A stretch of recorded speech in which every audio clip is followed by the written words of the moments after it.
Oi, oi, boa noite, bom dia, boa tarde. Não sei que hora você vai estar assistindo essa regravação. Hoje teremos live, eu e o Dr. Wagner Galvão, para falar sobre hidradeniite e falar como a nutrição e a medicina juntas, né, pode ajudar nisso tudo. Já vou começar aqui a chamar o Dr. Wagner. Deixa eu chamar ele aqui. Ah, já tá até aqui. É o primeiro. Boa noite, todo mundo que tá entrando. Já enviei o convite, Dr. Wagner. Ah.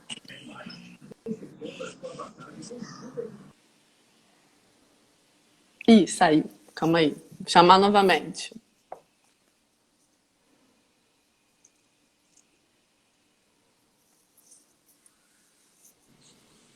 Ah, agora sim. Ah, Tudo bem? Boa noite. boa noite. Superadas as barreiras técnicas. Normal, né? Sempre rola. Exatamente. Puxa, que prazer que deu certo. Obrigado, carinha. Que Eu bacana. fico muito feliz também de estar fazendo essa live. Eu recebi várias mensagens quando divulgou que a gente ia fazer live junto, né? Paciente falando que não ia perder por nada disso. Eu acho isso muito legal, assim, né?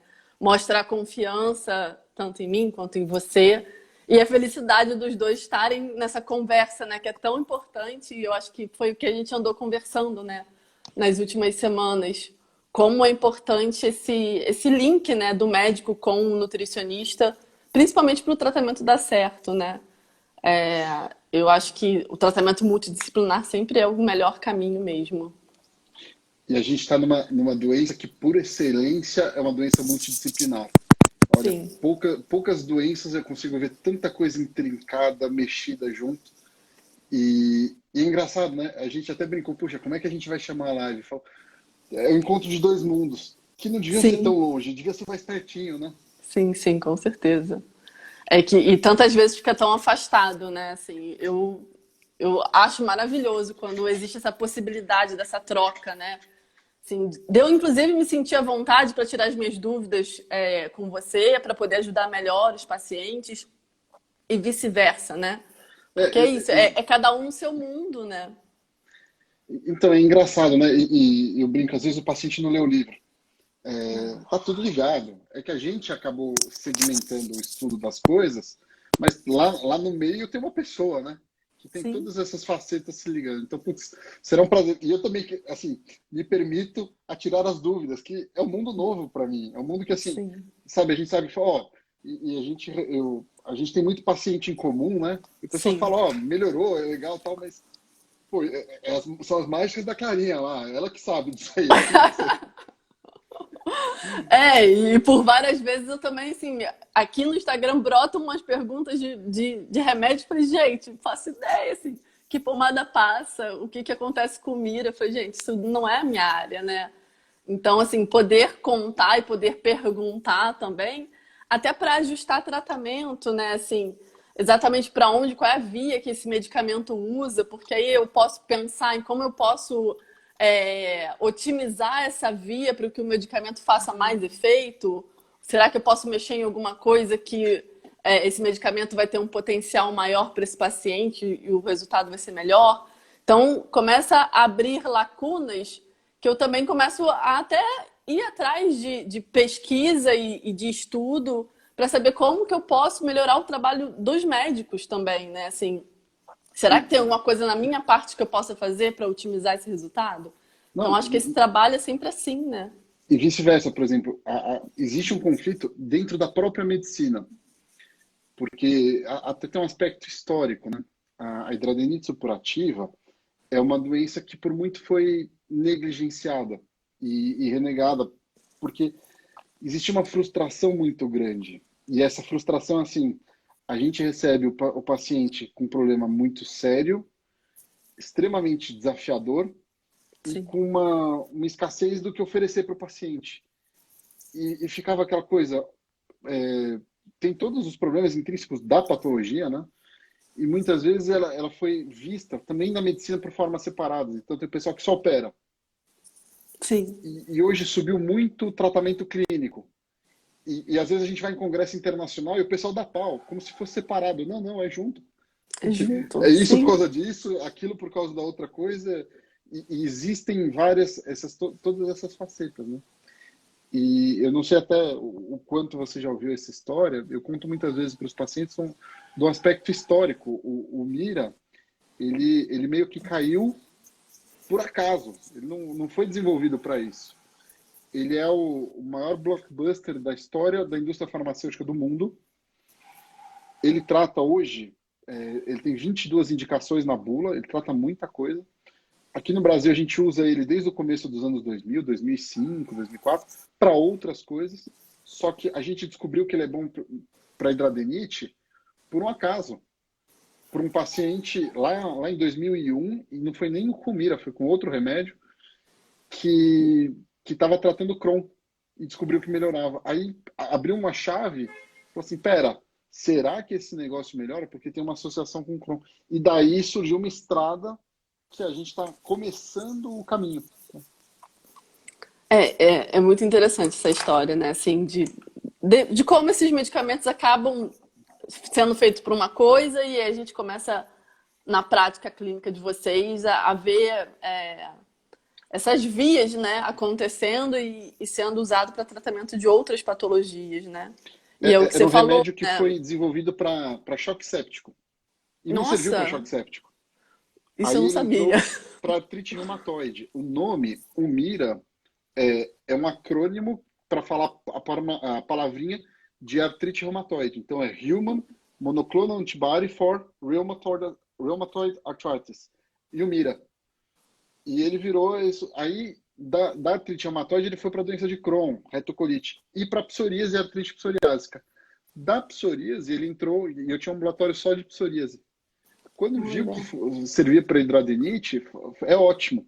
E hoje, a gente tem o Mira, com aprovação de bula, e tem várias outras medicações que estão em estudo. Então, muitas vezes a gente conversa com os pacientes e fala assim, olha, hoje a gente tem o Mira, que é um grande remédio, mudou muito para a gente. Mas tem um monte de outras opções chegando. A gente só vai entender melhor qual que é, o que vai ter pela... Porque a gente já conhece os remédios. Eu até brinquei com a Sim, Clarinha, né, que a Clarinha é do Rio, aí uma historinha regional, eu falei, ó, é mais ou menos assim, é como se a gente descobriu que essa doença pega a via Dutra. E a gente já tem várias paradas na Via Dutra que a gente conhece. A gente só não sabe qual que é melhor. A gente já tem uma que é o Mira. Mas brincadeira aí, eu não sei se é São José dos Campos, Guaratinguetá, se é Resende, se é do Rio de Janeiro, mas a gente já conhece, porque é a via inflamatória da psoríase. Então, tem entendi. muita coisa legal para Elas são tratar. muito similares, né? A via inflamatória preponderante é a mesma. É a via lá, tem lá os nossos nomes, né? É a via TH17. E que aí volta para o teu mundo, né? Tem muita associação com essa parte autoinflamatória, autoimune, e que a gente está descobrindo coisas que a gente não tinha tanta ideia e ainda está começando a aparecer, como a influência da microbiota intestinal, como a parte de Sim. hábitos, alimentação, e aí entra para você, que fala, olha, a gente tem esse conhecimento, mas tem muita coisa acontecendo aí embaixo que é do teu lado. Sim, sim. Uma coisa que sempre me perguntam, né? E aí eu pego realmente em artigo para ler, e eu acho que daqui a pouco acaba brotando essa pergunta aqui novamente. A classificação da hidradenite porque, na verdade, a gente tem que tratar a doença, né? Assim, mas algumas pessoas se pegam na classificação dela. Ela não é classificada como uma doença autoimune, sim como Não, crônico-inflamatória? ela é um modelo. Existe um negócio que a gente chama de doença autoinflamatória. Isso aí eu tô falando minudência da minha área, né? Uhum. Autoimune, você gera um anticorpo contra você mesmo. Sim, Autoinflamatória, a gente tenta separar o sistema imunológico em dois: a imunidade inata e a imunidade adaptativa. Vou de fazer um exemplo equilíbrio. que dá para explicar. Uhum. Um é a polícia militar, outro é a polícia civil. Polícia militar é o seguinte: ele está na rua, ele está olhando todo mundo. De vez em quando ele para um cara que não era para parar. Ele olha todo mundo. A polícia civil, ele só vai parar aquela pessoa que ela tem a ficha. Ela tem que conhecer a coisa antes. Essa imunidade é inata, ele fica olhando tudo. E essa imunidade adaptativa. Por exemplo, quando a gente está falando de vacina, vídeo Covid agora, né? Eu estou querendo estimular essa imunidade adaptativa. Eu tenho que passar a ficha do cara lá. E tem, as doenças autoimunes estão aqui. A doença autoinflamatória é aqui. Então, basicamente, é o seguinte: ela é uma polícia militar que está batendo onde não era para bater. Essa é a história dela. Então, não é exatamente autoimune, é autoinflamatória. Para a gente, muda um pouquinho. Sim, sim. Então já fica a explicação aí, que todo mundo pergunta, eu explico isso, mas eu sempre acho que um médico explicando, a gente entende melhor, né? Eu sempre falo assim, gente, ela não é autoimune. Exatamente por É, conta dessas vias, né? às vezes a gente fala, não erra, é uma doença inflamatória. Sim. E o tratamento com o MIR, ele mostrou muito isso. Sabe qual é o problema que a gente vê, Clarinha? E isso é muito comum, mas você certamente já viu. Ela é uma doença que, assim, o diagnóstico dela é, se você conhece o problema, você sabe, você bateu o olho, você sabe o que é. Acabou. Se você não conhece, você não vai fazer o diagnóstico, porque não tem nenhum exame que vai lá escrito no papel e fala, ó, isso aqui é hidradinite supurativa. O Então, diagnóstico é assim, clínico, né? exato. A gente usa até uma frase, ela fala, clínica é soberana. Não, se você conhece, você bate o olho e fala, ponto. Se você não conhece, não adianta exame. Não vai sair exame de sangue, não vai sair Sim. na biópsia. Tem muita coisa que pode ser compatível com a biópsia igual. Então, assim, ou você conhece, ou você não faz diagnóstico. Então, tem muito paciente, e isso até em trabalho aparece muito, que ele bate, tem uma crise, ele bate no pronto-socorro. Aí o que acontece? O cara vai no pronto-socorro, ele vê um negócio quente, vermelho, saindo pus, 11 a cada 10 médicos vão falar que isso é infecção. E você dá antibiótico e melhora. Fala, pô, mas e aí? A infecção não é? Não, não é. Mas tem ação das bactérias. Pô, como assim? Olha que legal. Daí eu vou voltar na explicação lá de cima. Né? A bactéria, a gente tem bactéria no corpo inteiro. A gente tem uma Sim. flora. A gente é colonizado. Lembra que eu falei que a polícia militar está dando borrachada onde não era para dar? Aham. É isso.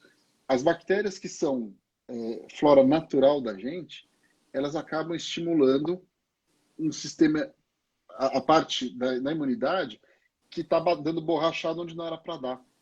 Esse é um dos problemas da hidradinite. Tá vendo como é? E por isso que o antibiótico, ele também ajuda. E por outro lado, às vezes a gente dá anti-inflamatório, seca também. Então, assim, o Sim. problema não é a bactéria, é a polícia vendo um cara passar na rua. É A isso. estimulação ali Exato. acontecendo constantemente, né? Exatamente. Exatamente. Então, por isso que não é exatamente autoimune e por isso que tem esse papelzinho das bactérias também. É isso. E é por isso que quando a gente muda toda essa alimentação, né? Tipo, tentando tirar o máximo das coisas inflamatórias, né? Dos alimentos processados, industrializados, a gente começa a regular, inclusive essa parte intestinal que você estava falando, né? De Então, redução dessa outra inflamação que está acontecendo ali. e hoje a gente está começando a ver na medicina o eixo da inflamação da microbiota intestinal e Sim. as bactérias que eu falei, ó, a gente carrega um monte de bactéria. Quais bactérias você carrega? Depende do teu ambiente. E aí entra muito essa Sim. sua parte. E aí que muda a figura. Da gente Então, começar a modular isso para uma coisa positiva e não para uma coisa negativa. exatamente. É isso lá atrás, quando a gente tinha um problema, a mamãe falava, ó, toma coalhada, toma iogurte e tal. Pô, lá atrás a gente já tinha esse conhecimento e hoje está ficando mais patente de a gente tentar ir melhorando a nossa flora, tanto a flora intestinal quanto a flora indígena, a flora da pele, que melhora para essas doenças. Sim. Olha que legal. É. E aí é exatamente isso, né? Assim, esses alimentos como fonte exatamente da procriação dessas boas bactérias intestinais para ajudar nesse controle inflamatório, né? Desse eixo do intestino mesmo que impacta a pele. A coisa é tão maluca, eu vou pegar um exemplo bem médico mesmo. Mostrou-se que existe diferença na reação da quimioterapia a melanoma de acordo com a bactéria que tem no intestino. Nossa, Então, assim, fantástico. tipo, mostrando que isso é um eixo inflamatório que a gente está começando a abrir na medicina. Mas a gente já tem esse conhecimento, minha mãe já puxava a orelha lá atrás, né, falando isso, e é o que vocês já têm de prática. Né? Você faz o Sim, dia. E no outro lado, a gente tem vários estudos falando, ó, as dietas isentas de leite, derivados, lácteos, e não adianta roubar, né? Não é lactose, é Não, leite derivado. não. É a proteína, né? Isso que eu tenho até explicado muito no consultório, né? A caseína, né, quando chega no intestino, ela vira caseomorfina e é inflamatório. Então aí tem uma cacetada de cascata de inflamação que acontece. E aí sempre vem, e se eu tirar a lactose? Eu falei, não, gente, a lactose é o açúcar, né? A lactose até, na verdade, ela aumenta, tem essa questão da insulina também, né? Tanto do soro do leite quanto da lactose, que também é um fator que piora, né? Mas o que eu vejo mesmo de reação positiva não é reduzindo a lactose, sim excluindo a proteína do leite de vaca, né? Que É, aí você tem. E tem um impacto. Tem alguns pacientes que têm um impacto muito rápido. Que eu falo que parece até mágica, assim. Questão de 15 dias, é claro que não vê fechar, né? Mas vê uma melhora da inflamação que é muito nítida. Deles me mandarem mensagem, tipo assim, não tô acreditando que isso tá melhorando, assim. Tipo, do inacreditável mesmo. então, olha que interessante, né? É uma desregulação de um processo que tem múltiplas etapas. Sim, E muitas vezes a gente, né, profissional da saúde, não pode perder o foco que existem várias etapas para resolver. E tem gente que às vezes só foca a crise. Fala, não, não, esse problema sim, ele é progressivo. E a gente tem uma resposta muito boa, por exemplo, nesses casos graves que a gente entra com o Mira, que é o adalimumab, né? O que o paciente espera? Você já teve alguns pacientes que começaram a adalimumab. O que eles te sim, sim. contam? O que eles falam? Ah, eles esperam que realmente comece e simplesmente desapareça, né? Tipo, que seja muito rápido. No ponto de vista prático, em geral, a primeira coisa que diminui é a dor. Muitas vezes, na indução, no começo, que é uma dose um pouquinho mais alta, você fala, putz, a dor melhorou muito. E isso Esse, é. esse início é o que eles sempre me falam, assim. Eu tenho muito relato assim, eu tenho uma consulta, eles falam, até a próxima consulta vou ter começado o Mira. E quando eles voltam, se foi bem perto desse início, né, dessa dose de ataque que vocês dão, eles falam, cara, eu tive uma melhora muito grande, assim. Olha que interessante. A melhora é isso, a gente consegue diminuir a inflamação. Mas, assim, isso é uma ferramenta. Ela não é a ferramenta única. E muitas vezes a gente precisa usar essas outras coisas para também ajudar a diminuir a inflamação. Inclusive, aspectos medicamentosos, que é o meu mundo, né? Esse é o mundo que eu entendo melhor. E muitas vezes, para diminuir recorrência, a gente tem que operar. Tem um trabalho interessante que saiu agora, né?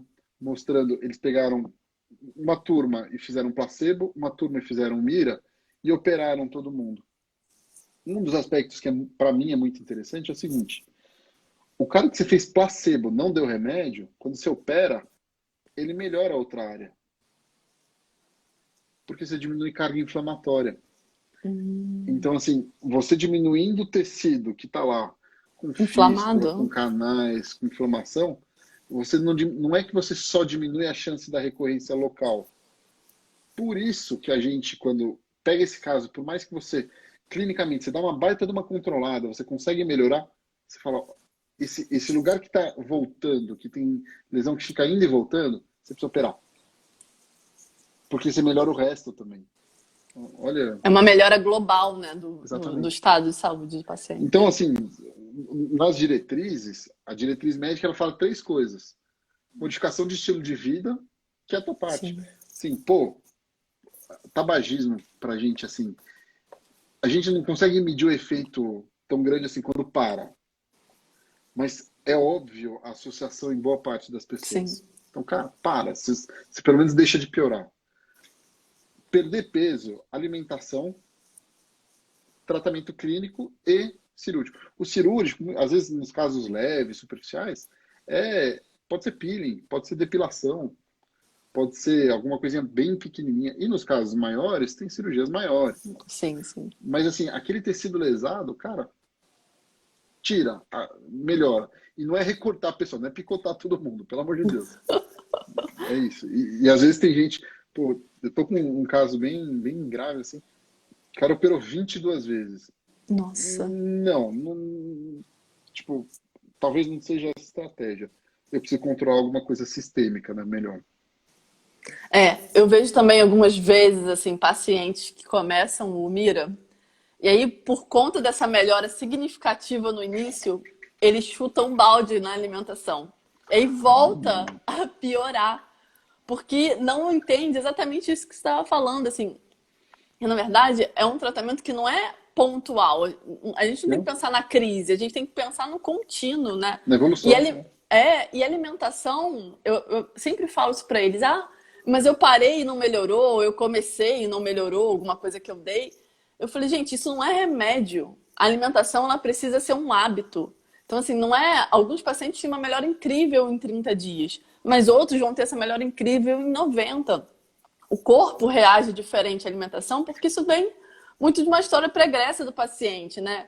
Porque eu pego pacientes que já têm uma alimentação razoavelmente boa, a gente só melhora. Mas eu pego paciente que tem uma alimentação muito ruim, assim, sabe? Com muito refinado, com muita farinha de trigo, com muita fritura, enfim, fast food. E isso vem de muito tempo. Eu falo, vocês estão querendo consertar, tipo, anos em 30 dias, né? Vocês não dão tempo para o corpo respirar. Não, Falei, vocês você sabe estão que errando há 15 anos e estão querendo em eu 30 brinco. dias melhorar. Eu brinco um pouquinho com a história do infarto, né? Tipo, o cara tá com dor no peito, tá? Eu preciso tratar o infarto. Tudo bem, mas depois eu preciso equilibrar a pressão, diminuir colesterol, fazer não sei o quê, tirar o sal. Eu tenho um monte de coisa para fazer. Por quê? Porque daqui chegou lá. É multifatorial, tem muita coisa, mas se eu não for tirando os fatores de risco, cara, eu tô enxugando gelo. Exatamente. Então, assim, faz todo sentido isso. E a outra coisa que a gente aprendeu, e eu sei que você mexe muito, né? É o zinco. O Sim. zinco tem um trabalho Zinco. bonitinho mostrando do pessoal que desenvolve hidradenite com carência de zinco. E isso está muito associado à cirurgia bariátrica. Mas aí a pergunta que eu sempre. Como é? Sabe aquela coisa? Aquilo que você sempre quis saber e nunca teve coragem de perguntar? Escuta, assim, porque todos os trabalhos de fora, eles falam em gluconato de zinco. A gente não tem gluconato de zinco aqui. Eu uso zinco quelado, até porque o gluconato, ele tem. Agora eu não lembro, eu estava vendo as dosagens. Acho que em 90 miligramas de gluconato tem 14 ponto alguma coisa. Eu não lembro qual era a dosagem de zinco. Então, a gente consegue usar até uma dose mais baixa de zinco quelado aqui, com Não, então, resultados bons. é, eu sei aquela coisa de estudo americano, mas todos os suplementos aqui são outras formas de zinco. Aí eu Sim, olho e sim. falo, caramba, e aí? Porque assim, isso tá longe do meu mundo. Então você usa zinco quelado, é isso? Zinco quelado. Outro zinco que eu costumo também usar é o zinco carnosina, que tem uma ação intestinal um pouquinho melhor, mas ele é mais difícil de achar. Então, e mais caro também. Então, o quelado normalmente me satisfaz, assim, em resultado, né? Entendi. Então, e eu consigo usar uma quantidade menor do que naqueles estudos, porque o zinco, eu percebo que quando eu passo de 30 miligramas, ele dá uma questão intestinal muito ruim de estômago, de dor mesmo, que é normal do zinco. Então, usar às vezes doses mais baixas. Tem pacientes que são mais sensíveis, outros não são. Então, eu vou indo de acordo com cada um, né? Então, assim, às vezes eu uso uma dose mais baixa 2 vezes ao dia, ou às vezes, quando o paciente vê que aguenta, às vezes eu uso uma vez só. Isso daí é muito individual, né? Mas a gente consegue usar uma dose mais baixa do que aqueles estudos que usam gluconato, exatamente porque o gluconato não é 100% zinco, né? E no quelado isso é diferente. Entendi. E o açafrão, que é aquela coisa misteriosa. Todo mundo tem É, açafrão. Fala, ó, pergunta pra ela lá que eu não tenho lúpula nenhuma disso aí. Existem três coisas que eu tô usando com uma certa frequência. A cúrcuma, né, o açafrão, ele é tipo o queridinho e um dos mais falados, né? Por Hum, conta do TNF-alfa, né, que ele reduz a ação. Só que tem, por exemplo, o resveratrol. Eu tô tendo um resultado muito bom também. Também atua em TNF-alfa. Uma outra coisa muito, entre aspas, banal, que é a casca do romã, que dá para fazer chá e também tem essa ação em TNF-alfa. Então, hoje em dia, eu estou usando os três com uma frequência muito grande, né? A cúrcuma tem uma questão, né? É, Quando ela não é suplementada, eu sempre oriento o paciente a usar na comida, né? Só que ela não pode ser esquentada. Então, assim, você vai botar em cima de, sei lá, um arroz, tem que botar no prato. Numa sopa, no prato. No suco, tudo bem, porque você não vai levar o suco no fogo, né? Mas quando a gente precisa de uma ação dela maior, mais importante, o paciente entra em crise, vai entrar com antibiótico, tem toda aquela questão envolvida, eu nem falo de botar em comida, porque é mais ou menos a cúrcuma de comida, é mais ou menos em torno de uns 2, 3% de curcumina, que é o princípio ativo da cúrcuma, né? E quando a gente encapsula, a gente consegue levar isso em 95%. Então a gente tem uma ação muito mais eficaz e mais rápida, né? E aí, recentemente, eu comecei também a usar o resveratrol também encapsulado, né? Que é aquela substância da uva, né? Que todo mundo conhece. Mas encapsulado a gente também consegue um efeito muito mais rápido, né? E a casca de romã, que normalmente eu nem uso encapsulado, não. Eu uso o próprio romã mesmo, porque a maior parte das pessoas consegue achar um pé de romã na rua. E aí facilita um pouco e também traz muito eu tenho uma questão muito de tentar trazer o paciente para a comida, né? Assim, de mudar realmente os hábitos e não tentar encapsular tudo e dar os suplementos. Assim, eu acho que os suplementos. Hoje eu até recebi uma pergunta nas caixinhas falando de melhorar algumas questões sem suplementação. Eu acho que o suplemento tem, encapsulado, né? Tem o seu papel. Eu faço uso dele com frequência. Mas eu realmente acredito na mudança de hábito, né? Porque ninguém quer ficar tomando cápsula pro resto da vida. Todo mundo. Isso é uma reclamação constante dos pacientes de hidradeniite. Ah, eu tomo muito remédio, vou tomar mais um monte de cápsula de vitamina e mineral. Então, eu acho que tentar deixar eles, na minha parte, só com o que é possível, assim, reduzir ao máximo, porque os medicamentos não têm para onde correr, entendeu? Eles vão ter que tomar os comprimidos. Então, assim, eu sempre vejo o que eu posso fazer que eu não precise encapsular. Porque, assim, por exemplo, probiótico é uma coisa que eu não tenho muito como correr, né? Para a gente poder realmente melhorar essa flora intestinal, a gente acaba tendo que encapsular. Então, toda vez que eu consigo fazer alguma coisa através da alimentação, tirando da cápsula, assim, se a cúrcuma na comida está surtindo efeito fora de crise, eu prefiro deixar na comida. Mas em algum momento, às vezes, a gente tem que recorrer a outras coisas, aí não tem muito jeito. Mas o romã, eu tenho tido um resultado bem interessante com chá de casca de romã, junto com todo um contexto, né? Não ela fazendo milagre, porque é muito isso, né? Quando a gente faz live, às vezes, de vez em quando aparecem umas coisas milagrosas no dia seguinte, assim, perguntando se é aquele alimento único e específico, tipo, eu comendo pizza, cheeseburger, se eu tomar chá de casca de romã vai fazer efeito. Não, não vai. Então, assim, é tudo num contexto, né? Então, é engraçado, talvez essa abordagem, muitas vezes o pessoal. Hoje eu recebi algumas mensagens de alguns pacientes muito queridos que falaram: ah, que legal a live, vamos participar tal. Né? Aí, de vez em quando, eles me trazem algumas coisas dos grupos. E o pessoal, às vezes, tem algumas coisas meio complicadas, assim, soluções milagrosas, soluções fáceis. O problema é que é complexo, caramba. Isso aí, assim, não sou eu que estou contando. Vocês me contam, os pacientes me contam. Tipo, que ele chega judiado. Em média, são mais ou menos 10 anos para fazer diagnóstico. A gente teve paciente que eu peguei com 30 anos sem diagnóstico. Assim, meu Deus do céu. E bate um, e bate outro. E o entendimento deste problema é recente, mudou muito. A gente abriu um caminho para entender. E esse caminho foi aberto nessa historinha que eu contei para a Clarinha. Assim, por acaso, que respondeu a um tratamento do anti-TNF-alfa, do Mira, e falou assim, nossa, é por aí? Mudou muito. Falou, pô, legal, ganhamos uma ferramenta. E aí, a semana passada, ou 2 semanas atrás, teve alguém que perguntou aí no Instagram da Clarinha assim, ah, o Mira dá câncer, não é? É. O Mira Era era câncer câncer e nossa, tuberculose, tuberculose, tuberculose. tuberculose. Aí, assim, não.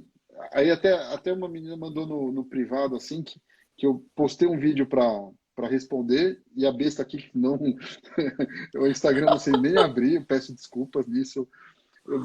Nisso eu agradeço muito a minha esposa, ao pessoal que me ajuda, porque eu não sei, cara, não é a minha.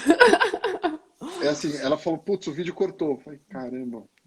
eu vou tentar botar ele de novo, que ficou... Eu tentei fazer uma respostinha melhor. Não, tuberculose é o seguinte, tuberculose é um bicho que ele... A maioria das pessoas, quando entra em contato com esse bicho, você controla e o bichinho fica quietinho e a gente vive o resto da vida com o bichinho quietinho lá. E assim, feliz ou infelizmente, somos brasileiros, ou a maioria que deve estar aqui é brasileira. Cara, aqui a gente tem contato. É muito grande a prevalência disso. Com o começo do tratamento do Mira lá atrás, e não só do Mira, de outros medicamentos desse, apareceu que tinha gente reativando a tuberculose. Quer dizer, a pessoa que carrega o bicho quietinho, pum, aparece. Eu falo, caramba, e aí? Bom, a gente criou um protocolo, que é um protocolo, para falar a verdade, que a gente importou de outros problemas. Que assim, antes de dar o Mira, a gente investiga se a pessoa tem indício que o bichinho, que teve o bichinho e que o bichinho está lá. Se a pessoa tem esse indício, a gente trata o que a gente chama de tuberculose latente. E dentro desse contexto, a chance de reativação de tuberculose é muito baixa. Você mata o bicho, acabou. Pô, mas e se pegar o bicho de novo? Olha, isso é muito incomum. Existem estudos, o estudo mais robusto do Mira é um estudo com 30 mil pacientes ano. E a incidência de tuberculose, ela só aparece em grupos de mais de 6 mil pacientes. É muito pequenininho. É tipo, é 0,02%, se eu não me engano. É muito pequeno.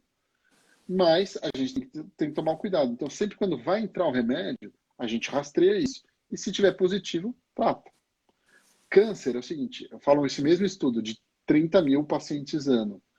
Em 30 mil pacientes ano, você vai ter casos de câncer. Mas quer dizer que é culpa do Mira? Não. Se você tiver 30 mil pessoas, sei lá, tratando cárie, você vai ter casos de câncer. É assim que funciona a Sim. coisa. Aí quando a gente compara na população esperada, é muito pequeno. E não há um aumento. Tipo, não causa câncer. Aí outro dado bom de vida real é o seguinte. No começo do ano, teve uma falta de Humira no Ministério da Saúde. E Sim. apareceu que tinham 57 mil pessoas tomando Humira no Brasil. É muita gente. E a gente não vê essas pessoas com câncer nem com tuberculose. É só fazer tudo direitinho. E câncer, assim, não aparece. Ah, mas eu tenho câncer. Bom, aí a gente não vai dar o Mira por outros motivos. Tá? A gente evita o Mira. Mas ele não causa câncer, gente. Então, talvez tenha um dado que é muito bonito, que é o seguinte. O ideal, quando a gente vai ver o remédio, eu não sei como vocês fazem as pesquisas na nutrição. A gente sempre tenta comparar com placebo. Só que quando você tem uma doença, qual que é o problema? Você pode comparar com placebo até um certo ponto. Depois desse momento, fica antiético você manter uma pessoa com uma doença sem remédio. Sim. Na questão do Mira, esse tempo, por N motivos, é mais ou menos 3 a 4 meses, lá nos estudos iniciais. Em 4 meses, você tem 3% das pessoas que tomam placebo parando de tomar o placebo por efeito adverso do placebo. E Nossa. 1% das pessoas que tomam Mira. Quer dizer, em 4 meses, ele teve menos reação, efeito adverso, Do que quem do tava que o no placebo, placebo. que está tomando água e sal. Caramba. Então, assim, esse é um dado para mostrar, tipo, gente, o problema de efeito colateral, ele não é um problema real, desde que a gente tome os cuidados. Vocês têm tuberculose, tá tudo direitinho. É isso. Toca o barco. Tem uma pergunta que eu acho bem interessante, em que momento normalmente é prescrito o Mira? Inclusive, eu acho que no outro dia uma paciente me perguntou isso, assim, ela era grau 1, ela falou assim, eu escutei falar de um medicamento, eu falei, o Mira, será que eu posso tomar? Eu falei, isso é uma avaliação médica. E eu realmente não sei, por exemplo, responder isso, assim, qual é o critério diagnóstico da hidradeniite para começar a se pensar no uso do Mira. É claro que provavelmente tem exceções à regra, né? Mas de uma maneira geral. A regra é o que você está falando, grau 1, 2 e 3, é a classificação que a gente acaba mais usando, chama a classificação de Hurley. Aliás, eu até abro essa pergunta para outras coisas. Né? Primeiro que hoje, aqui no Brasil, a gente não deixa de dar o Mira para ninguém. Mas é um remédio caro. O SUS fornece e o convênio fornece. Uhum. dentro das condições. E quais que são as condições? Casos moderados a graves, refratários ou com contraindicação aos tratamentos convencionais, que basicamente é antibiótico terapia prolongada. Então, assim, antibiótico com alguns antibióticos muito específicos de algumas semanas e casos moderados a grave. Traduzindo, é grau 2 e 3. Uma coisa que aconteceu lá no começo é assim, quando você dá o Mira para um grau 3, você pode ter uma melhora importante, mas aquele dano do tecido já está instalado. Tipo, e esse dano, ele não volta. Então, a Entendi. ideia, e outro dia eu tive uma paciente muito marcante, né? Puxa, sei lá, se bobear ela está até escutando aqui. Eu atendi ela como gosto de atender todo mundo, conversei bastante com ela, aí eu olhei e falei, puxa, olha, legal, vou fazer os exames, mas no seu caso eu acho que você vai se beneficiar, eu vou prescrever o Mira. Aí depois eu fiquei sabendo que ela acabou a consulta, não sei o quê, e foi muito agradável, né? Eu espero, eu sempre gosto que a pessoa saia com um sorriso, eu gosto de ser assim. Aí a secretária falou que eu chamei a próxima paciente, e tal. A mãe dela tinha ficado na espera. Ela saiu, se abraçou e ficou chorando com a mãe.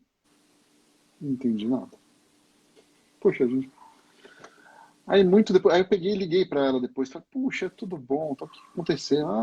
Aí depois ela veio e me contou assim, que ela ficou muito triste porque ela ouviu que eu ia dar o Mira como se o caso dela fosse irrecuperável, muito grave. E a lógica não é essa. A lógica não é você deixar o melhor tratamento para o caso mais avançado.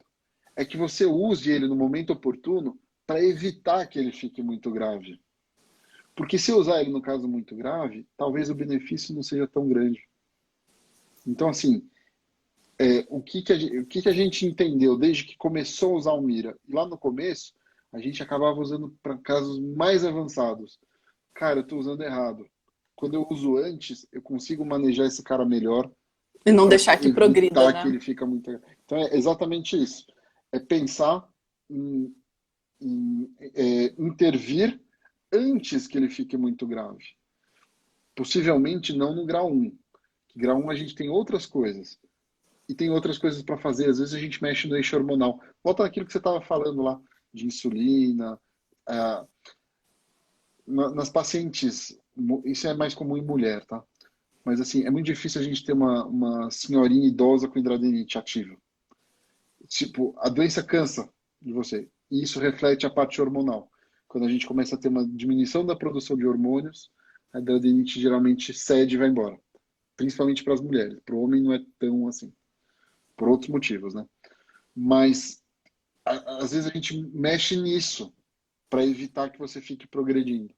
Tipo, não é a ferramenta única, mas é uma baita ferramenta que a gente ganhou. Ah, maravilha. Então, até que perguntando se usando, se tem chance do Humira não dar certo, né? E de aparecer nódulos em outros lugares. Tem. Os estudos iniciais e os estudos de vida real falam que assim, entre 60% e 70% dos pacientes, eles chegam ao que a gente pensa como metaterapêutica com o uso do Mira. Existem duas coisas. Tem gente que não chega, e daí a gente tem que pensar em outras coisas, e tem gente que chega e pode perder. Então, existem Hum. estratégias para a gente recuperar o efeito quando ele começa a perder. Então, às vezes, você fazer um curso de antibiótico, fazer um curso intensivo de alguns antibióticos, às vezes até endovenoso, tem alguns pacientes graves. Eu boto no hospital, ele passa um catéter, dá um antibiótico na veia por um tempo em casa para eu recuperar o efeito do Mira. Às vezes infiltra, às vezes entra com um pouco de corticoide. São estratégias para recuperar. Às vezes eu consigo aumentar a dose por um tempo, com uma dose dobrada, tipo uma redução. Tal. E existem outros biológicos que não têm aprovação de bula para tratamento de hidradeniite, mas que a gente acaba usando.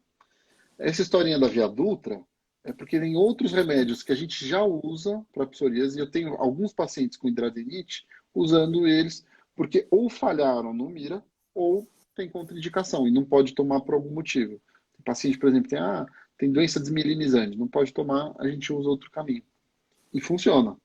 Então, Tem remédios muito bons, tem remédios muito promissores chegando, viu? É isso que eu ia falar, né? Que você estava comentando comigo, que tem coisas chegando, né? Sim, Que isso é interessante possivelmente no ano também. que vem a gente já vai ter mais um remédio com aprovação de bula para hidradenitis supurativa e tem vários em estudo. E tem vários casos que a gente usa, né, dentro de um contexto que eu tenho um número razoável, grande, de pacientes que alguns falharam, alguns tiveram, tem contraindicação e não pode usar por algum motivo, e a gente Aham. acaba usando outros caminhos. Estavam aqui perguntando se, em relação a essa questão hormonal, né? Se anticoncepcional seria uma alternativa para Sim, reequilibrar. a gente usa bastante, muitas vezes até nesses casos, bloqueadores hormonais mesmo, se considera em alguns casos até bloqueadores androgênicos mais fortes mesmo. Às vezes a gente usa, tem um diurético que tem ação anti-hormonal, eu gosto de usar bastante. O metformin a gente acaba usando bastante Sim. também. Isso é mais comum nas mulheres. Nos homens não vai tão bem. Metformina eu vejo que tem um resultado interessante, né? Quando os pacientes vêm para mim tomando Sim. metformina, às vezes dá um alívio ali, né? Você vê como tá tudo ligado? Peso, sistema É, endocrinológico, hormônio, tal, tá, é isso. e é isso, né? Assim, eles vêm com a metformina e aí quando você começa a mudar a alimentação, às vezes até a metformina é suspensa, né? Porque você começa a regular esse eixo todo da insulina, enfim, da Sim, glicose. E aí com a perda de peso tem redução de inflamação, enfim. E aí tudo entra no eixo, né? Teve uma pergunta um pouquinho mais acima, falando dessa questão intestinal, né? O intestino ruim é dois sintomas de um problema intestinal, mas ele não é o único, né? Quando a gente fala de questões intestinais, a gente não está falando só de ir ao banheiro ou não.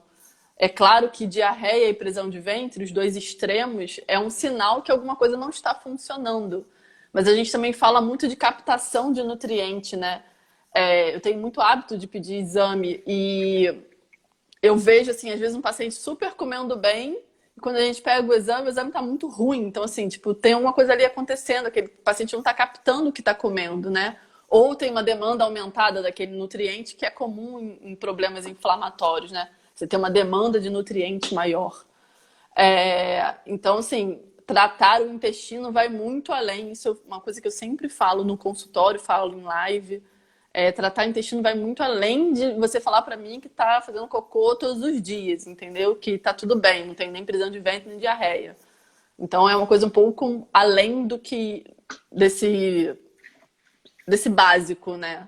e tem até uma relação inflamatória, né? Aumenta, se eu não me engano, aumenta 6 vezes a chance da pessoa ter doença de Crohn, principalmente, mais até do que a retocolite. A doença inflamatória intestinal, ela tem uma associação bem razoável com a hidradenitis suppurativa. E quando tem alteração persistente, produtos patogênicos na fezes, às vezes a gente até investiga, envereda um pouquinho para esse lado. Ou pelo menos faz uma triagem, vê os outros exames, a caprotectina fetal, para ver se está tudo bonitinho. Porque de vez em quando a gente acha associação. E daí que Não vem é o muito tratamento, né? e não é muito incomum, não só com Crohn, mas eu ter pacientes com hidradeniite e com uma doença autoimune associada. Eu não sei se no seu consultório isso aparece com frequência, mas assim, eu tenho paciente com hidradeniite psoríase, tenho paciente com hidradeniite Crohn, tenho paciente com hidradeniite Hashimoto, eu acho que eu tenho paciente com hidradeniite lupus também. Agora que eu me Tem lembro de um, cabeça, são essas. eu brinco que são as duas filhas que eu tenho, né? Eu vim da psoríase e cheguei na hidradenite, e depois eu te puxei para outro lado. Mas tem um estudo bonitinho que assim, a gente entendeu muitas coisas dessas populacionais nos grandes sistemas de saúde, que os caras conseguem ter dado de tudo. Aqui no Brasil a gente é brasileiro, né? A gente é menos organizadinho, assim. Então tem um banco de dados da Dinamarca que eles pegaram, acho que foram, vou chutar, 20 mil pacientes com psoríase no diagnóstico. E eles conseguiram marcar essas doenças imunológicas ou doenças inflamatórias associadas. Inclusive tem, em relação à psoríase, assim, o timing que aparece. Então, assim, por exemplo, tem algumas doenças que tradicionalmente na associação elas precedem a psoríase. Tem algumas que tradicionalmente elas vêm depois de tanto tempo. Isso a gente ainda não tem tão bonitinho para hidradeniite. A gente não consegue marcar o tempo, mas a associação com psoríase, artrite psoriásica, tem um tipo de artrite que o pessoal os reumatologistas, os nossos colegas reumatologistas, eles chamam de artrites enteropáticas. Entero é intestino. Elas têm muita ligação com o intestino. Então, as associações com as artrites enteropáticas, espondilite anquilosante, são muito, muito comuns. A psoríase é o mesmo eixo inflamatório. E nos pacientes que eu tenho que tem as duas coisas, muitas vezes você consegue ajustar um tratamento para as duas. Vitiligo tem bastante. Sim, E Hashimoto, então tiroidite, eu nem falo, porque assim, nas mulheres é uma constante. A associação é sim, sim. gigantesca. Hashimoto é uma coisa que tem bastante mesmo no consultório. É, acho que tem uma pergunta aqui, peraí, deixa eu ver. Opa, cliquei no lugar errado. Achei que tivesse uma. Ainda bem que não foi eu que estou transmitindo, porque senão eu ia estar nervoso, não ia ser legal, não faz bem. Não era uma pergunta, não. Acho que era alguém que clicou sem querer, chamando para entrar na live. Aí eu cliquei Ah, no lugar errado, mas já desconectei. Deixa eu ver se tem mais alguma outra pergunta aqui. poxa, Lá legal, para tem cima. bastante gente fazendo perguntas. A live vai ficar gravada. Tem gente aqui perguntando. Vai ficar gravada depois. Que já foi. Tuberculose. Vocês podem mandar pergunta nesse balãozinho com um ponto de interrogação, que às vezes é mais fácil de eu achar do Eu que. achando que eu estava, tipo, renovando a tela, eu estava virando a tela aparecendo o WhatsApp do computador que está atrás. Desculpa, pessoal. Desculpa, enquanto não aparece pergunta, eu nunca tinha transmitido uma live na vida e ainda não transmiti uma, né? E eu dou muita aula para médicos, só que existe uma etiqueta que é diferente, né? Então, quando você Sim. vai dar uma aula, a gente entra 15 minutos antes, abre o link, fica numa sala, conversa um pouquinho. E na live eu não sabia que era assim, né? Eu abri a live 15 minutos antes. Foi eu e eu. Péssimo. Horroroso. Gente, alguém tem mais alguma coisa para perguntar? Sobre os túneis que a hidradenite provoca. O que acontece é assim, a hidradeniite, ela tem vários processos que vão acontecendo. Às vezes obstrui ali o folículo, às vezes ele rompe. Quando ele rompe, às vezes ele pega esse negocinho que obstruiu, essa tampinha que é a queratina, e implanta na parte da derme, na parte profunda ali da pele. Isso que fica implantado, ele chama célula inflamatória. Isso fica virando inflamação, inflamação, inflamação. Em alguns casos, ele chama esse monte de célula inflamatória que vira pus e ele começa a abrir caminhos para o lado. E isso tem uma associação mecânica muito forte, e principalmente em homens. É. Isso é pior nos homens, apesar da hidradenite ser mais comum na mulher. Existe uma produção de uma proteína que ela vai digerindo e abrindo canais. São metaloproteinases. Então tem um caso que mostra muito bem isso, publicado internacionalmente, que é um camarada que tinha hidradeniite, ele tinha uma perna amputada e é um holandês que eu adoro, ele mostrou a pessoa fazendo fístulas de hidradeniite no coto de amputação, na perna, que não é um lugar que normalmente a gente vê, mas mostrando que quando você aperta, a coisa tende a achar um caminho e sair. Esses são os túneis que ele está falando. Uma das outras coisas que acontecem nesses túneis é que eles começam a ficar recobertos por bactérias. Isso chama biofilme. E um modelo muito próximo da hidradeniite é a doença de Crohn, que ela também faz esse contexto de fístula desses túneis. Só que o Crohn, quando você dá o biológico, um dos critérios de sucesso do tratamento é a cicatrização das fístulas. E a fístula da hidradeniite, em geral, ela não Isso cicatriza, não sei. mesmo com tratamento. Então, o que acontece? Eu falei toda essa história para falar assim, quando você tem esses túneis profundos e essas fístulas, isso, mecanicamente, a gente deve intervir. Sendo com laser, sendo com um negócio que a gente chama de roofing, você faz uma canalização e abre ela. Porque assim, ali fica um canudinho revestido de bactéria que fica voltando inflamação, inflamação, inflamação e com uma tendência de abrir para o lado. E às vezes o que é um túnelzinho, ele vira um asterisco. Ele abre uma estrelinha. E daí é muito mais complexo da gente conseguir mexer.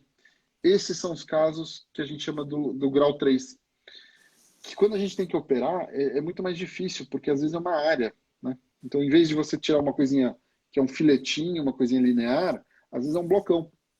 E daí Eu vejo ficam alguns pacientes com... cirurgias muito mais extensas, muito mais Sim, complexas, tal, que sim. putz. E, e, e o legal, se a gente consegue secar e operar, você consegue melhorar muito a qualidade de vida dessa pessoa. Puxa, hoje eu recebi uma mensagem tão gostosa de um paciente, ele falando assim, olha, eu tô com a vida quase normal. E assim, Isso é muito pô, bom, né?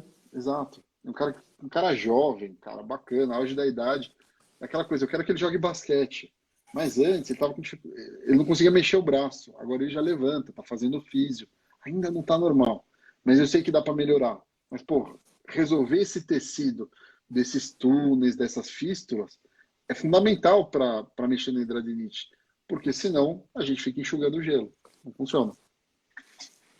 Uma coisa que estavam até falando aqui sobre os fatores emocionais, né? Porque eu vejo muito paciente que, tipo, se estressa, tem algum problema emocional muito grave no percurso da vida, né? E a hidradinite piora demais, né? Nesses momentos. Para quem é mais velho, aquela propaganda da Tostines, né? Vende mais porque é fresquinho Skin, porque. acho que em vez de... É, Pois é, não tem nada a ver com a marca, nem com bolacha, mas assim, é o seguinte, putz, o impacto na vida de quem tem hidradinite é muito grande. demais. Dor, desfiguração, limitação laboral, profissional, atividade, entre outras coisas. Então, assim, isso é aquela coisa, eu nunca tive do outro lado da mesa. A gente ouve as histórias e tenta ver o máximo que a gente pode fazer por esse paciente. Quando a gente está no momento onde a vida aperta a gente, o que é ruim fica pior, né?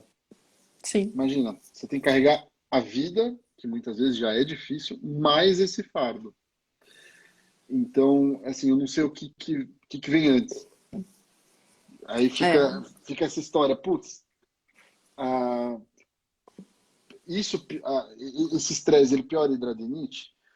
Possivelmente. A gente é um indivíduo, né? Eu não sou uma Sim. coleção de dois pulmões, mais um fígado, mais não, não. A gente é um indivíduo.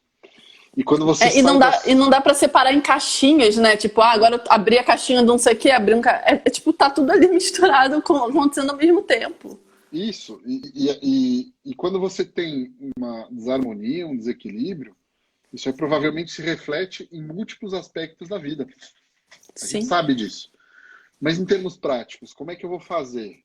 Vou botar a pessoa na bolha? Não, eu Não dá. tento diminuir a carga do que é diminuível, do que dá para tratar. E, em geral, tem uma coisa muito gostosa nessas. Eu faço muito dermatite atópica, psoríase, hidradinite. Quando você diminui dor, coceira, o fardo das lesões de pele, é como se abrisse uma válvula da panela de pressão. Aí você Sim. consegue tirar a tampa e ver o que está acontecendo lá dentro. Tem espaço para entrar as outras coisas. E isso me mostra o que muitas pesquisas dizem assim, não é que essa pessoa não precisa de psicoterapia ou de abordagem psiquiátrica, psicológica. Não, ela pode precisar por outros motivos, mas não é mexendo aí que eu vou resolver esse outro lado. Geralmente eu tenho que priorizar, tipo, eu tiro essa válvula e aí a coisa você consegue. Pô, precisa reordenar as ideias? Ótimo, bora lá, vamos fazer. Mas eu preciso abrir espaço. Porque uma pessoa com dor, não está conseguindo se movimentar, o impacto desse tratamento ele é menor, né? Do tratamento psicológico, da abordagem Sim, de sim, sim. psicoterapia. Se você Isso. tira essa dor, se você melhora o que a medicina consegue fazer, né? Sim, Assim, o impacto da psicoterapia é outro, né? sim, exato. Aí eu tenho impacto para ir voltando lá, né? Ajustar estilo de vida, diminuir tabaco. Pô, eu vou chegar. Tem paciente que chega falando pra gente que ele fuma substâncias não lícitas por causa da dor. E, Sim, pô, para eu poder preciso. desconectar um pouco disso, né? Exato. E adianta eu chegar e falar aquela coisa meio de tia velha, assim, não, não pode, Não, não ficar faz. dando bronca. Não, não, pera, tipo, vamos tentar arrumar o meio de campo para daí, se bobear, entrar nisso. Aí a gente consegue mexer. Mas eu preciso priorizar. Sim. É aquela história. Outro dia, conversando com um psiquiatra que eu admiro muito, ele falou: olha, quando ele pega um caso muito ruim de depressão, ele dá uma coisa para o paciente: fala, toma esse comprimido por um mês, depois você volta. Aí quando o cara volta um pouquinho melhor, aí você começa a ver, bom, legal, você saiu da cama, você tá todo. E aí? Vamos ver o que está acontecendo aí embaixo.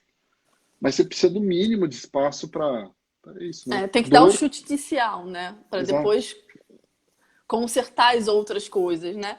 Na nutrição também não é muito longe disso, não. Assim, muitas vezes a gente precisa ajeitar o básico para depois começar a enfeitar as coisas e ir ajeitando mais e mais e mais.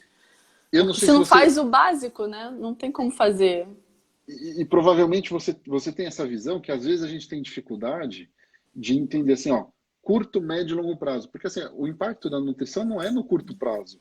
Você está Não. vendo assim, tipo, médio e É longo médio e prazo. longo prazo. Isso.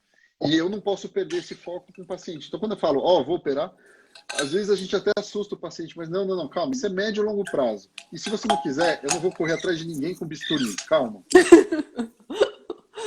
Mas é isso, tipo, Venha. cada coisa. É, exato. Não, não, não é essa a ideia. A ideia é assim, tipo, vamos botar a casa em ordem, até porque, assim, em algum momento pode ser que amadureça essa decisão. Ah, não secou tudo. Não, tudo bem, tá tudo ótimo. Mas assim, tem que ter uma perspectiva que não pode ser a perspectiva do cara do pronto-socorro, que ele vai lá, drena o abscesso, dá 7 dias de antibiótico e ele resolveu a crise. Mas a doença está progredindo e cada crise fica pior. Isso, aí chega aquelas coisas que a gente vê, né, Clarinha? Caso muito mais grave, muito mais difícil. Sim. Tem uns casos que são bem punks, né? Assim, que é muita coisa para organizar. Que você fica assim, gente, por onde eu começo? Sim, sim. E nessa hora a gente tem que puxar o novelo de lã, tentando botando as coisas no Sim, as lugar. coisinhas em ordem. Veio uma pergunta aqui: histerectomia pode piorar a hidradenite? Nunca Não faz nem. sentido. Não faz Nunca sentido. nem. Assim, histerectomia, a rigor você está tirando o útero. Os ovários é a parte hormonal que pode dar problema. Por o nome histerectomia, você não está mexendo no ovário. Existe histerectomia por outros motivos, você tira o ovário junto, aí assim, você vai ter uma falência ovariana. A mulher não vai ter mais os hormônios Sim, produzidos pelo ovário, pode até melhorar, mas não piorar, não faz sentido não. tá. Então deixa eu pegar aqui que agora sim tem. Qual o nome do especialista em hidradenite no SUS? Alguém? Poxa, que coisa difícil, né? É assim, a especialidade que mais cuida de hidradeniite é a dermatologia. Aí existe uma parte assim, poxa, tem que ser um dermatologista que goste de tratar doença, né? Doença. E especificamente a hidradeniite tem gente que acabou tendo mais afeição, né? Existem outros colegas, às vezes o pessoal da cirurgia plástica também tem bastante, alguns têm bastante mão, mesma coisa, quem faz plástica reconstrutora, às vezes tem bastante mão com hidradeniite supurativa, tem, e muitas vezes é uma doença que passa embaixo do radar, né? Ninguém, muita gente não resolveu se aprofundar. Estão perguntando a diferença entre o Mira e o Remicade. Os dois são dois remédios diferentes, os dois eles têm o mesmo alvo na inflamação. O Remicade, que é o infliximab, ele também é um anti-TNF-alfa. Ele é endovenoso. E ele foi o primeiro caso que a gente descobriu que mexendo no TNF-alfa melhorava a hidradenite. Foi com o infliximab, que não tem aprovação na bula, ele não fala eu trato hidradenite supurativa. Então eu até tenho alguns casos a gente usa, tem lá seus porquês, mas eles são casos normalmente é mais difícil conseguir o remédio do que o Mira. O Mira tá na bula, eu tenho estudos, eu consigo quantificar e falar, ó, ele melhora tanto. No Remicade não tem esse estudo. A gente tem um monte de relatos de casos, né? Mas às vezes Só a coisas gente mais usa. soltas, né? São séries de casos, basicamente. Mas às vezes a gente usa por alguns outros motivos. Mais difícil conseguir, o SUS não fornece, o convênio não é obrigado a fornecer. Tem outras barreiras, mas às vezes a gente precisa. Deixa eu agora pegar aqui dos. Ops. Gente, não está vindo.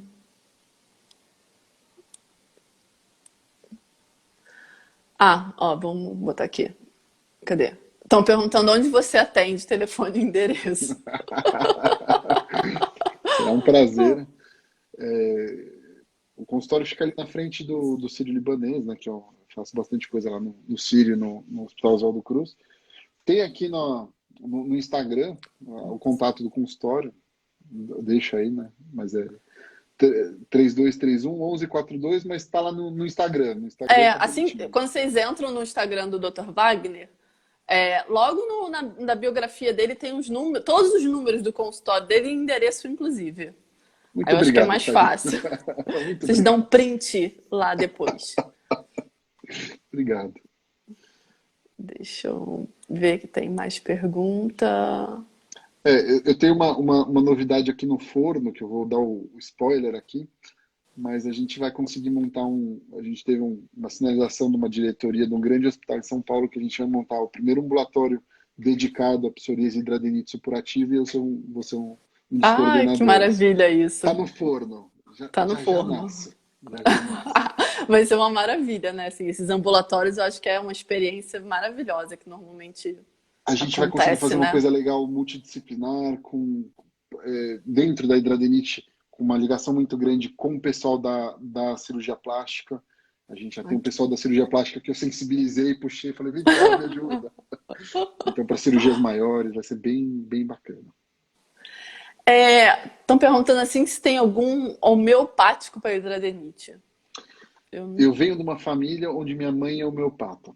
Então, olha, eu vou me meter a falar um pouquinho, né? Não que eu saiba fazer homeopatia, não sou homeopata, mas entendo e reconheço. A lógica da homeopatia é muito diferente. Então, ela não sai do diagnóstico. Ela sai muito mais do entendimento do conjunto de sintomas e fatores para um tratamento. Então, é mais ou menos assim. Eu posso ter asma, você dengue, e na homeopatia vai ser o mesmo remédio, porque não é uhum, asma e dengue. É assim, tem dor de cabeça assim, o sono está assado, a boca... É um conjunto de fatores, muito mais do que um diagnóstico. Então, talvez para responder, eu não vou ter um tratamento para hidradenite, eu vou ter um tratamento para você com para sintomas, pessoa, sim. exatamente. Exatamente. Eu lembro que eu já fiz tratamento para homeopatia e eram 400 mil perguntas que eu ficava me questionando. Eu era adolescente, eu falei, o que que isso tem a ver com o que eu vim fazer com a minha rinite? E Exato. aí, no fim, saía lá o que eu tinha que tomar, enfim. É que ela vai fazendo uma batalha naval com Sim, sintomas, fatores, percepções que para o alopata, e eu sou alopata, a gente não entende direito. sim, Isso sim, sim.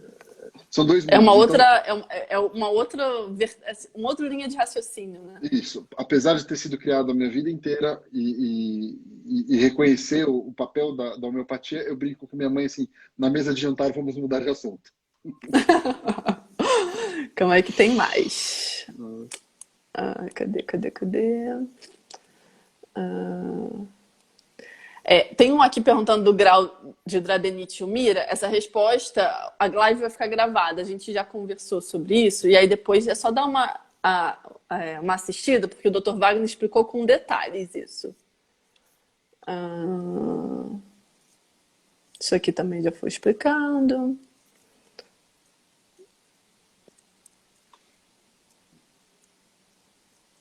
Ah. Como é que é classificada a hidradenite? Como é que se fala que é grau 1, grau 2 ou grau 3? Essa classificaçãozinha lá de Hurley, que a gente usa muito na prática, mas ela é péssima. Por quê? Porque o grau 2 continua sendo grau 2 quando você trata, grau 3 continua sendo grau 3, então ela é estática, ela não é dinâmica. Existe uma outra Hum, classificação mais interessante para ver atividade, mas basicamente assim, se tem cicatrizes de lesões anteriores, é grau. Para ser grau 1, tem que ser uma coisa muito pontual, sem evidências de cicatrizes de crises anteriores. Isso é grau 1. Entre 2 e 3 é o seguinte: tem comprometimento difuso é 3, não tem é 2. É mais ou menos essa a chave. Então, assim, grau 1 são coisas pequenas, nodulares, não conectadas, sem túnel, sem fístula, sem evidências cicatriciais de coisas anteriores. Se tem, já não é 2 ou 3, e é entre 2 ou 3, assim, tem comprometimento difuso é 3, não tem é 2. tá, deixa eu passar aqui que tem mais.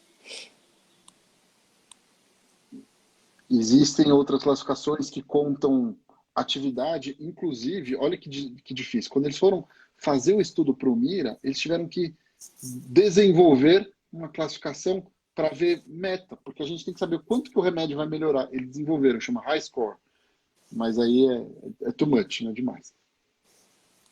Ó, tem uma pergunta aqui que tá pela metade, mas aí tá completada depois. É, falando que que está entrando na menopausa, está cansado de medicação. Se fizer um bom acompanhamento nutricional, aí a continuação é se seguraria as inflamações. Isso é muito relativo, porque assim, é o que eu costumo. Algumas vezes eu recebo essa pergunta no Instagram, assim, consigo só com alimentação melhorar sem medicação? É tipo, eu sempre brinco, tipo, quem é você? Assim, eu não sei quem é o caso, né? Não tenho avaliação. Se está tipo num grau muito elevado, vai precisar de medicamento, assim, não tem aquele negócio assim, querer sair da crise sem uma coisa de ataque, é o que a gente estava falando. A alimentação é um resultado médio e longo prazo. Então, assim, precisa ter médico junto, assim, a gente não consegue fazer tudo sozinha na alimentação, né? Então, o tratamento médico, eu pego muito paciente no consultório que vem para mim sem acompanhamento médico. Eu sempre falo assim, tá, mas depois que você teve o diagnóstico, você continua com o seu dermatologista? Aí falam, não, nunca mais eu fui. Eu falei, gente, não é assim, eu preciso que você volte, eu preciso que ele avalie, eu preciso que tenha acompanhamento. Porque, às vezes, tipo, tá tudo muito controlado, mas numa crise você não vai ter nem para onde ir, entendeu? Não tem uma pessoa te acompanhando. Então, assim, não tem como saber se a sua hidradenite é grau 1, que é o que eu mais vejo que a gente consegue controlar sem ficar entrando com medicamento no consultório. Tem que ver, tem que avaliar, tem que ver o que seu médico diz. Então, assim, vocês têm que procurar esse tratamento em conjunto, que é o que eu e o Dr. Wagner estamos falando desde o início, assim. É multidisciplinar, não tem muito como fugir disso, né? E é tão multidisciplinar que às vezes a gente precisa do cirurgião plástico, às vezes do Sim, endocrinologista, às vezes da sim. enfermagem, do estomoterapia. Então tem muitas coisas que se envolvem. Tomara que seja um caso leve, que melhore muito com isso. Mas assim, a gente tem todas essas nossas intervenções como profissional de saúde tem lá nossos limites, né? Infelizmente a gente gostaria de ter o pó de pirlim-pim-pim que resolve tudo. Não tem. Sim, ser uma única coisa que não precisa de mais ninguém. Mas é isso, assim, por vezes tem que ser o dermato, o endócrino, a nutrição, e aí o psiquiatra, o psicoterapeuta. Você vai começar a achar vários bracinhos para poder controlar uma doença que é multidisciplinar, né? Não tem muito como fazer muita coisa sozinho, assim. Deixa eu ver aqui, isso aqui já foi falado. Aqui já são as respondidas. Ainda bem que está com vocês. Nossa, adorei.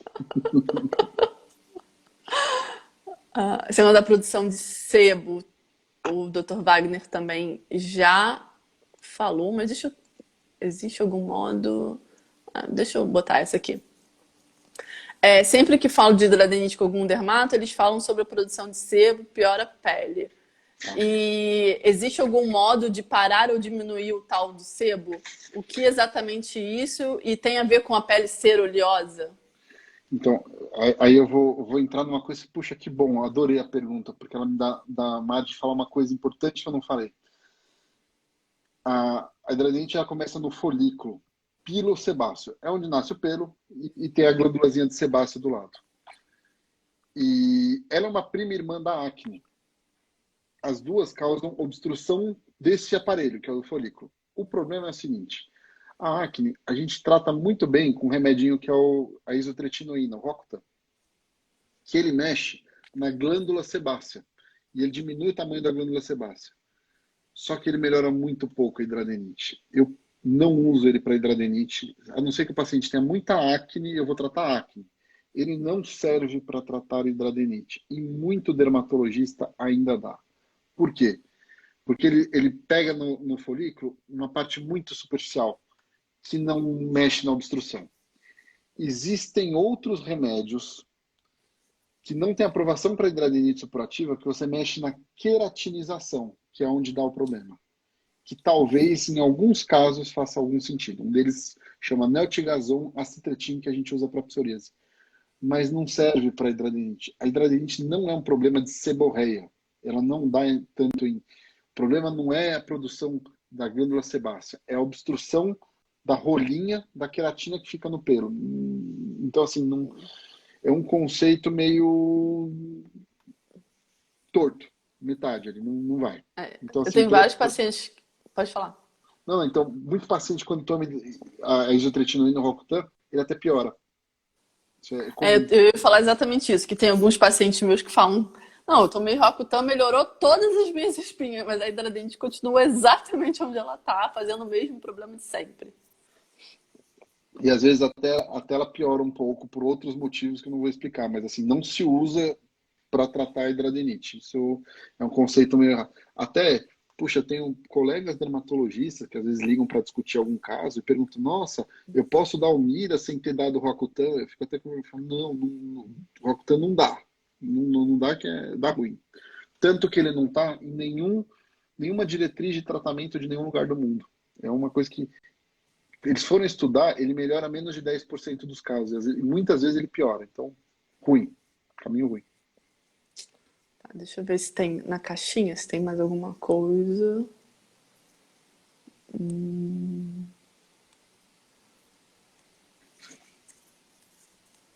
Deixa eu ver. Ó, tá aparecendo umas perguntas aqui para mim que não estavam aparecendo antes. Não sei se...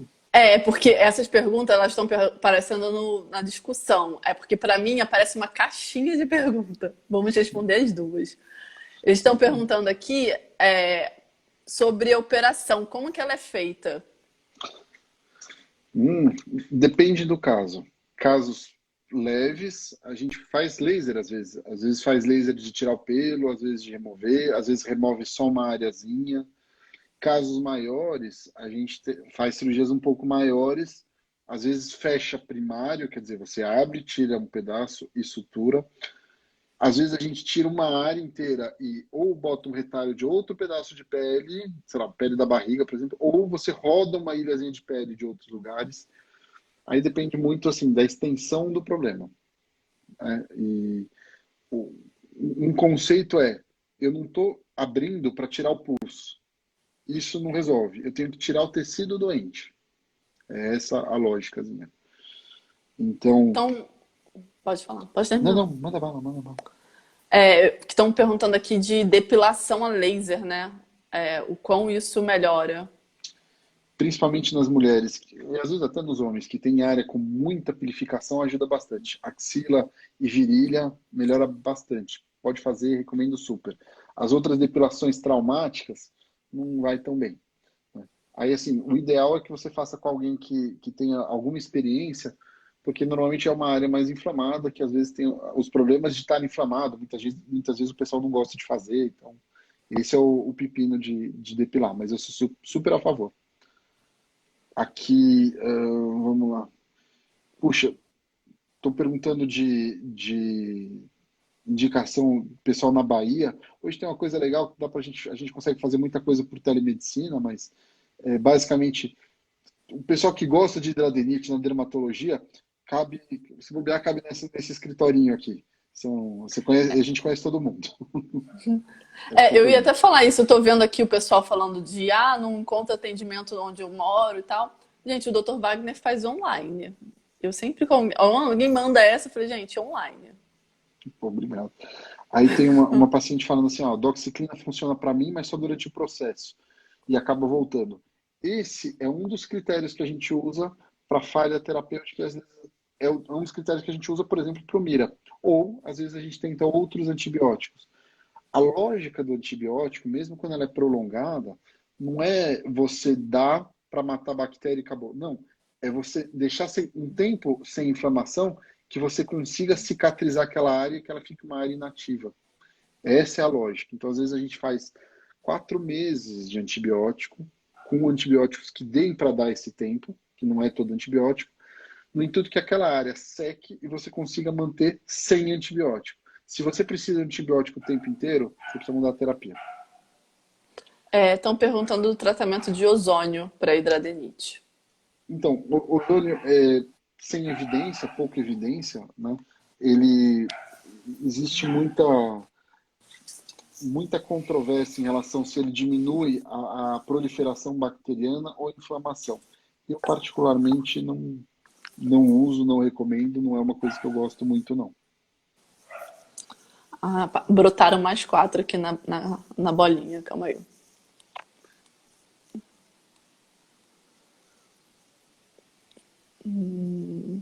Estão agradecendo.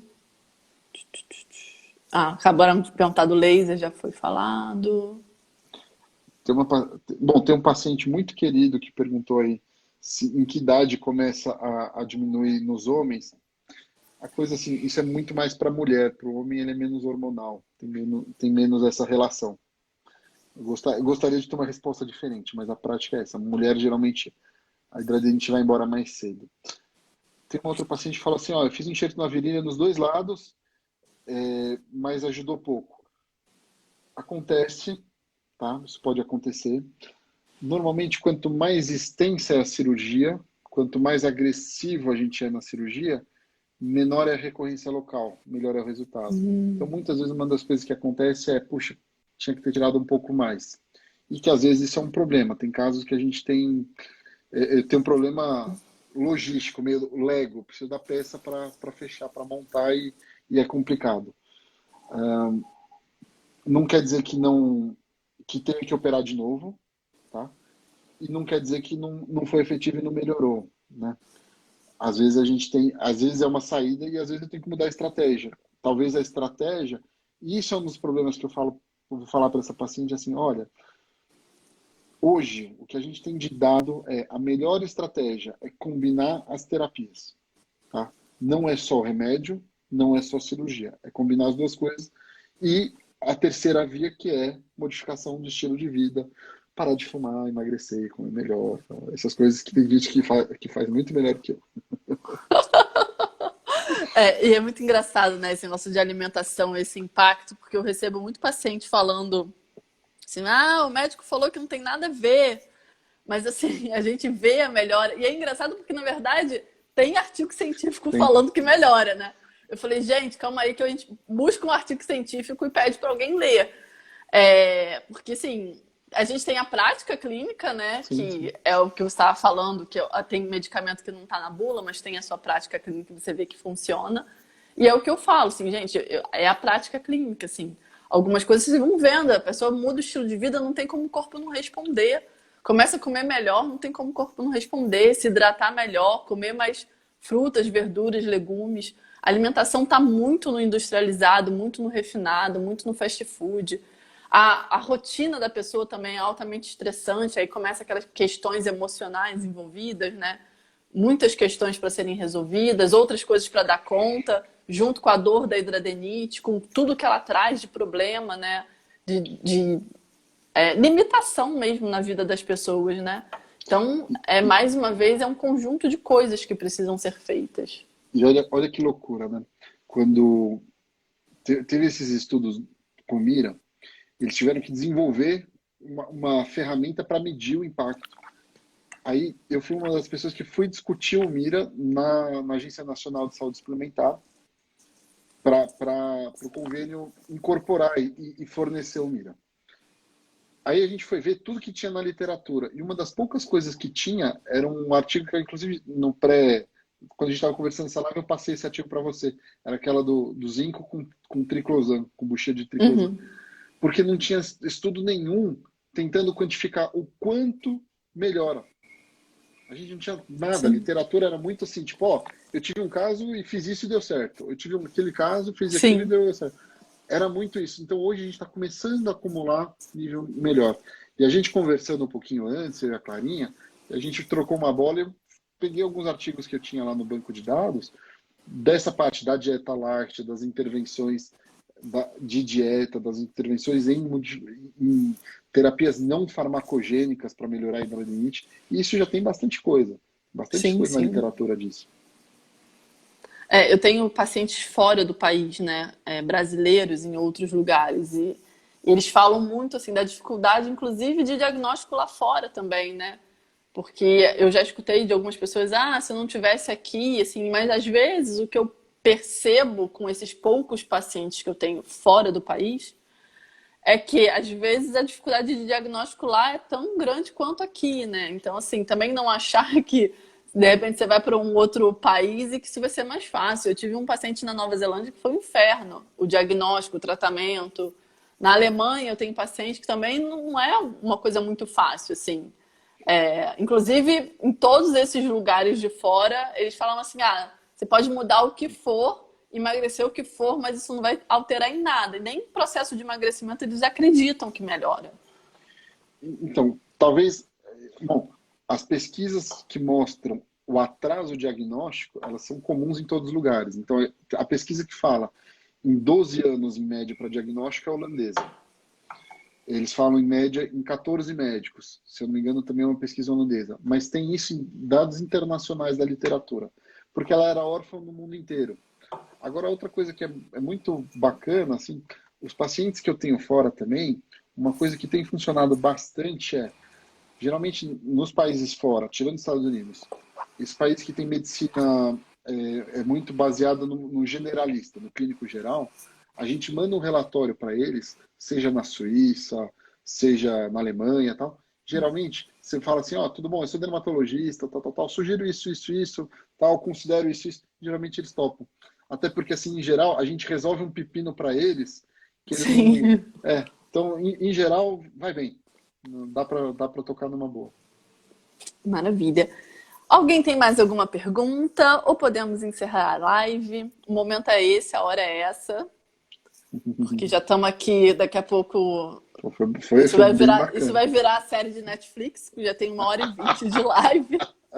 A gente vai ter que marcar o episódio 2 Poxa, da será primeira um prazer. temporada. Obrigado por me dar a chance de conversar com essa celebridade. Não deixe de agradecer. Não, você é celebre. E agradecer a Jéssica, que no final das contas foi quem botou a gente Sim, junto, que né? juntou a gente, né? Queridíssima também, que fez um baita trabalho na Hidradenite, né? Ela é muito maravilhosa. Eu fiz uma live com ela que eu ria do início ao fim. Assim, foi hilária, foi muito, muito boa. Cara, ela assim no tete a tete, cara, é demais. Uma figurinha. Fala, não, vai ser Eu, legal. infelizmente, não a conheço pessoalmente, mas eu tenho certeza que vai faltar a oportunidade em breve. Espero que a Mas na gente live já, supere esse momento, né? sim. Eu tenho raízes cariocas, não sei se você sabe. Ah, Pois é. não. Que a gente faz uma live no ambiente mais aprazível, mais gostoso. Na beira da praia. Puta vida. Aqui a gente não tem isso, né, cara? Ai, aí, Ó, pessoal. paciente aí, o Odirley. Tá sumido, tem que aparecer, hein? Não, Já imagina. mando logo o recado, na live mesmo para os pacientes. Né, isso aí, aliás, tem vários queridos aí que mandaram mensagem. Puxa, muito, muito obrigado mesmo. E é gostoso, né, Clarinha? A gente faz o que a gente Sim, gosta, né? E tem esse bônus de receber algumas mensagens dos pacientes, ver a melhora, isso aí sim. não tem Isso é preço. fantástico. Com certeza absoluta, assim. Falar, tipo, mudou completamente, né? Eu recebo umas mensagens bem bonitas, assim, voltei a brincar com meu filho, consegui voltar a trabalhar, né? São coisas exatamente o que você falou, assim, não tem preço isso. Exatamente. Gente, então vamos encerrando aqui, a live vai ficar gravada. Wagner, muito, muito obrigada Imagina, Clarinha. Obrigadão. por esse tempo, né? Acho que todo mundo ganha com isso. E obrigado pela parceria, né? De deixar eu mandar as minhas perguntas, de sempre me responder prontamente. Imagina. Eu acho que isso é um ganho para todo mundo, assim. É ter esse link com o médico, né? Que às vezes, por muito tempo, eu sentia um abismo, né? De eu querer falar e não ter retorno, né? Então, assim, acho que quando a gente encontra um profissional que dá essa oportunidade de troca, eu acho que é sempre importante e mais importante ainda para os pacientes, né? E assim como é difícil encontrar um médico que se dedicou, eu nunca tinha visto uma nutricionista que se dedicou a fazer essas doenças. Então, obrigado também. E o impacto, os pacientes agradecem muito também. Obrigado mesmo. Então, tá bom, gente. Beijo para todo Beijo. mundo, boa noite e até a próxima. Tchau, Tchau, tchau. tchau.